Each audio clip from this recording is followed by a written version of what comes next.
네, 안녕하세요. 여러분들의 구독과 좋아요로 이 채널이 유지되고 있습니다. 항상 구독자님, 멤버십 회원님들에게 감사하다라고 말씀을 드리면서 현재 제가 녹화 찍고 있는 시점 가격의 비트코인 가격은 원화 기준으로 1억 5,400만 원대를 보여주고 있는 시장입니다. 아마 단기적으로는 조금 반등이 나올 것 같긴 하는데 그래도 현 시점에서는 조금 더 지켜봐야 되지 않을까라는 그런 생각이 좀 들기도 했습니다.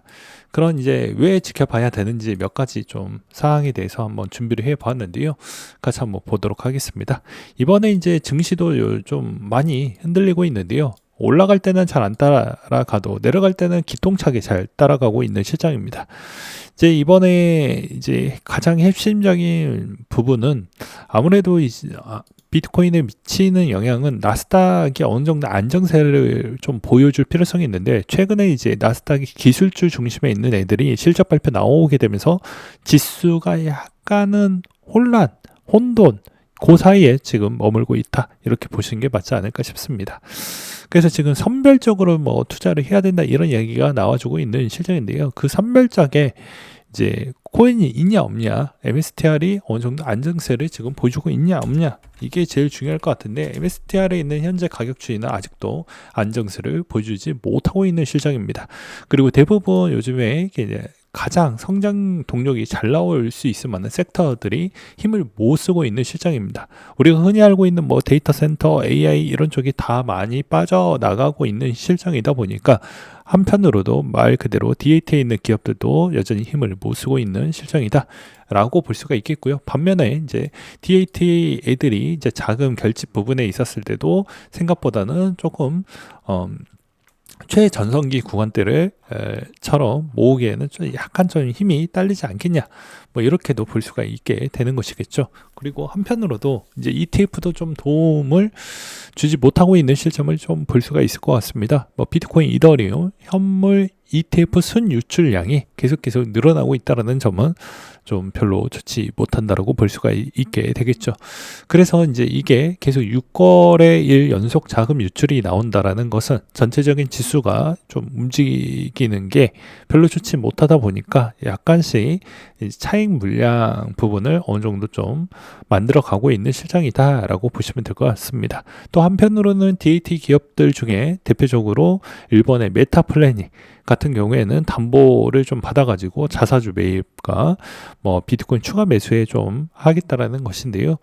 이제 이런 형태가 이제 아마 나오긴 할 건데 이게 약속된 기금 다 자사주를 매입을 해줄 부분에 이제 확증적 영향이 있을 것인지는 좀 확인하고 검토하고 그렇게 좀 봐야 되지 않을까라고 말씀을 드릴 수가 있을 것 같습니다.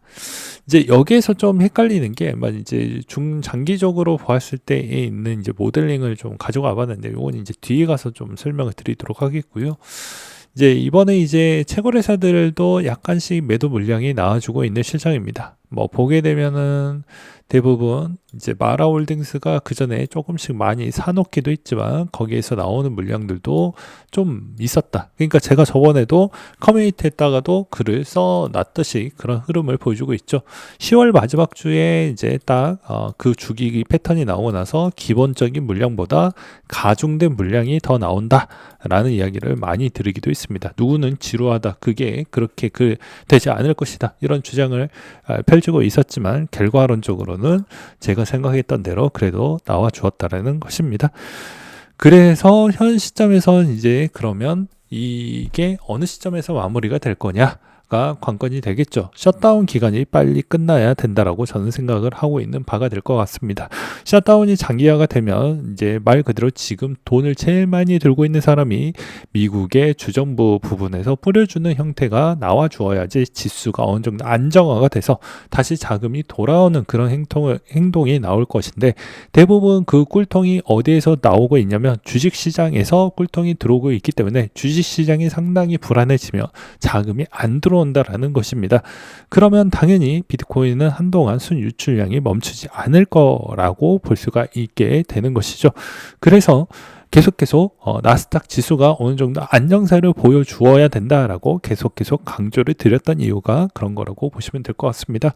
그리고 채굴자의 보유량이 25년도 중반 이후 최저 수준으로 떨어졌다라고 하는데요. 요거는 이제 부가적인 요소도 있습니다. 요즘에 이제 채굴회사들이 투자도 많이 받고 있는 실정인데요. 말 그대로 AI도 하겠습니다. 클라우드도 하겠습니다. 데이터 센터도 하겠습니다. 이렇게 이제 돈 들어갈 때가 좀 많이 이제 예전에는 뭐 그냥 채굴에만 거의 100% 비즈니스 구조를 가져갔다고 하면 이제 분산적인 형태로 운영을 해서 가져가겠다라는 취지를 좀 많이 보여주고 있죠. 대표적으로 이제 성공했던 형태는 네오 클라우드로 이제 되어져 있는 그런 채굴 회사들, 뭐 아이랭 같은 애들이 대표적인 부분이라고 볼 수가 있을 것 같습니다. 그 다음으로 3년 이상 장기 보유자 물량이 이번에 좀 많은 감소가 있었고, 그 다음에 이번에 소매 투자, 그러니까 작은 새우 비트코인 보유자가 이제 0.1 비트코인을 보유했던 쪽을 그렇게 이제 지칭을 하는데요. 이번에 이제 좀 많이 급격히 감소를 했다라는 걸 해당 그래프에서도 볼 수가 있을 것 같습니다. 그래서 이번에도 제가 매번 이야기를 했죠. 중간계 고래에 있는 애들, 그 밑은 뭐 말할 필요성이 없죠. 이미 소멸하고 없습니다. 이미 죽고 없다라는 것입니다. 중간계 고래도 다 죽었는데 당연히 밑에 있는 애들은 거의 그냥 씨가 말랐다라고 볼 수가 있겠죠. 그래서 이런 이야기를 드릴 수가 있을 것 같고요. 그리고 현 시점에서 이제 이더리움 부분의 DAT의 대표 비트마인도 심각한 손해를 보고 있다라고 보시면 될 것 같습니다. 한편으로는 이제 트럼프가 여러 가지 연설과 발언을 좀 하고 있는 실정인데요. 암호화폐 부분에 있었을 때는 이제 크립토는 더 이상 탄압받지 않는다 공식화했고, 그 다음에 여기서도 뭐 AI 이 부분하고 크립토와 연결을 하겠다. 그래 이런 이야기를 하고 있습니다. 그리고 규제 대상이 아닌 성장 산업으로 재정해야겠다라고 이야기를 해주고 있는데 이게 CRE를 안 먹고 있습니다. 왜 그럴 것 같습니까? 말 그대로 돈이 풀려야 되는데 입으로만 떠벌려 봐야 효과가 없다라는 걸 이제 우리는 누차 확인이 되었기 때문입니다. 그래서 현 시점에서는 이제 여러 가지 정책적인 부분이 빨리빨리 좀 순환이 되어야 되는데 지금 멈춰져 있기 때문입니다. 그 다음으로 그나마 조금 괜찮을 만한 내용 중에 하나는 미국의 연방 대법원에서도 트럼프가 많이 꽂아 놓았던 대법원장들도 오히려 회의적이다. 무엇이 관세에 따른 문제점이 좀 있다라고 해서 비판적인 입장을 좀 많이 내비쳤다라고 합니다. 만약에 이게 확정이 될 경우에는 관세 부분에 따른 명령이 다시 취소가 되면서 오히려 이제 어찌 보면은 전체적인 시장이 조금 더 좋아지는 형태가 나올 수는 있겠지만 그게 이제 단기적으로는 그렇게 보여지지만 미국의 부채적인 그런 측면을 어떻게 또 만들어 갈 거냐, 그러니까 해결을 어떤 이 방식을 선택했는데 이 방식이 안 됐을 경우에는 다른 방식으로 가야 되는데 다른 방식이 뾰족한 묘사가 보여지지 않는다고 하면요, 이제 그것도 한 1년 지나고 나서 또 이게 또 불거져서 또 문제가 되겠죠. 당장은 좋게 보여지겠지만 말이죠. 그래서 양면성을 우리는 같이 봐야 된다라고 말씀을 드릴 수가 있을 것 같습니다. 여전히 이제 제가 조금 애매한 포지션을 자꾸 미묘한 경계선의 애매한 포지션을 계속 이야기를 하는 이유는 다 이유가 있습니다. 왜 그러냐면 이번에 미국이 하려고 하는 게 무엇입니까? 말 그대로 이게 이런 행동을 하고 있는 건 부채와 경쟁국가 중국 때문에 따른 영향인데 제일 0순위가 부채입니다. 그 다음에 1순위가 중국이고요. 부채가 어느 정도 해결을 하려고 하면 성장과 그 다음에 이제 여기서 자금을 투자해주는 주변 국가들, 관세와 주변 국가들에 따른 그런 구포펀드 자금을 같이 투자하는 형태로 만들어가지고 하는 비중이 될 것 같은데요. 이제 그거를 모아가지고 성장을 해서 부채를 좀 녹이겠다라는 형태로 가고 있는 실정입니다. 그래서 엄밀히 따지면 CPI 부분이 생각보다 높게 가는 부분도 그런 형태를 좀 깔아두고 성장을 한다라고 보시면 될 것 같은데요.